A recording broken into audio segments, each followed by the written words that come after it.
This plant has survived all form of abuse and neglect. Originally, I had a tree on the back of the property here. We had a tree cutter take down. It was a big sweet gum tree. And when a portion fell out, it wiped out this cryptomeria.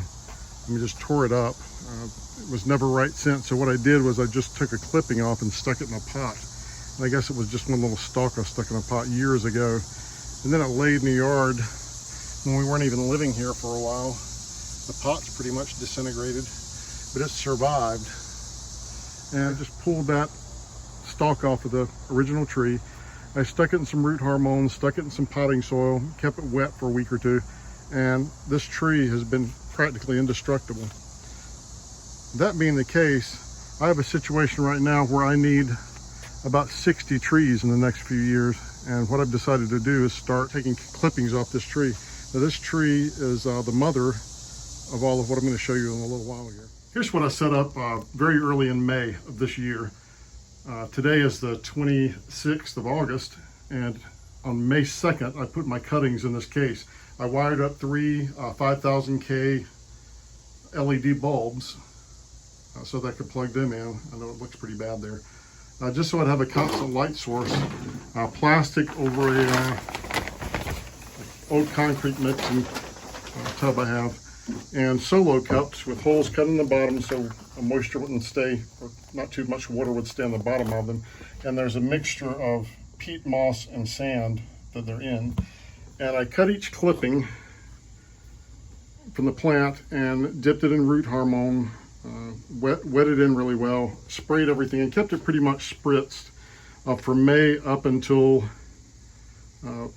probably the end of July. And now it's near the end of August, and they've been kind of neglected a little bit. I had a power outage out here with the building. I had some electrical issues, and they sat in the dark for a while, and I set them back outside. Now tonight, it's really time to do some culling. I want to see which ones have roots and which ones don't. The ones that haven't grown roots by now are going to be slung in the woods somewhere. The ones that do have roots will be transplanted into a potting soil medium. Now I'm hoping for at least a 50% success rate with these. Now originally I used some holly clippings, and I knew they wouldn't make it because they were green cuttings, and I thought the plants would be pushing all their hormone to growing leaves, not growing roots. And that's one of the reasons you're supposed to root plants in the colder months of the year. So the plant's putting its energy into growing roots instead of growing foliage. Evergreens are a little bit more forgiving, I think, or conifers, I should say. So what I have here is a mixture of Lelandii cypresses and Cryptomeria. Now I have had some fatalities along the way. Now there's one there. Now all the hollies pretty much died out. I just gave in. I didn't think they'd work anyway. And again, this is done in the wrong time of the year, so I'm just going to see how they turn out. And tonight we're going to cull the herd. Which ones made it? Which ones didn't? Yeah, there's one that doesn't look so great. We'll find out when we pull them up out of the sand. That's what's coming next. Okay, I have a small container of water, cold water over here, that I'm going to set the plants in that have roots. The ones that don't have roots, they're going in the woods. So let's see who made it and who didn't. I'll count up really quickly. I won't make you count. Just how many are here, and we'll see what my success rate was. Okay, so let's see what happens. First of all, let's start out with one that I know is pretty out of there. But we'll see if he grew any roots before he gave up the ghost. So let's spill them out here. And no roots, no fuzzies of any kind. What a loser. Okay, moving right along. Here's one that looks a little healthier. Look how green he looks, or she.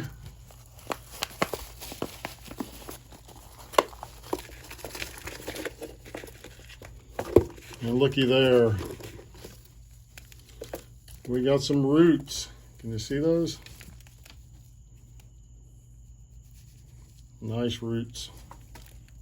Hopefully she won't be shocked with the water. I'm putting her in the water now. We're going to transplant her a little bit later, but I don't want her to dry out. Okay, that was one success, one loss. This one, I don't even think I even need to pull it off. I'll just dump it out here because it's gone, I think. I have to verify. I can't euthanize. Nope. No roots. This one looks promising.